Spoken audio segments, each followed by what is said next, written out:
namin masas, walang istilong gasgas. Isinilang sa Pinas at lumaking matitigas. Tapos na ang paghihintay, tapos na din ang mga alak. Heto na ang mga alamat, itimbuwang sinong umawa. Tuloy-tuloy na to at walang titigil. Problema ay tapos na, walang makakapigil. Ngayong taon ang pagkakataon upang bumangon ng mga galit sa dibdib ating itapon.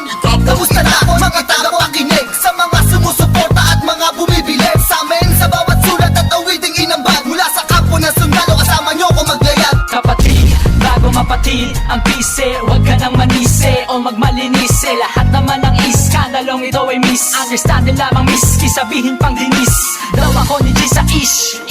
Saksak patalikod, saksak patalikod. Pero imbis magbangayan, inayos ang gusto at aming sinantabi ang galit at puot. Nagbaba ng bangko sa amin ng isa't isa, dahil di namin kayang sugatan ng isa't isa. Isa ka ba sa nagsaya nung magwatak-watak kami? Isa ka sa magluluksa ngayong dikit-dikit muli kami. Muling bumukas ng pintuang tugtungan ng bawat isa. Mga bito ka na nakasintas, pagkamataligaw ay magkakaiba. Mula na nagkabuklod-buklod, mula sa pagkabukod-bukod. Iba na pagkasunod-sunod ng aming pagbubuod na kabukuhan ng kaguluhan at kahulugan ng mga bulungan. Sa kaguluhan ay kahulukan lang, malaman na magkaulula. Patayo tang ina, walik 7 nga kasi wag kang magulat kung kumalat, pakalat ulit kami. Pinagsagang kami na sundalo, di dahil sa aming uniforme, kundi dahil sa malatangking estilong pag-atake. Mas lalo kung pinalawak ang aming nasasakupan, kung saan kami nakatapak, andun din ang kapatiran. Mga budel, tinanim, kumalat at dumami. Dumating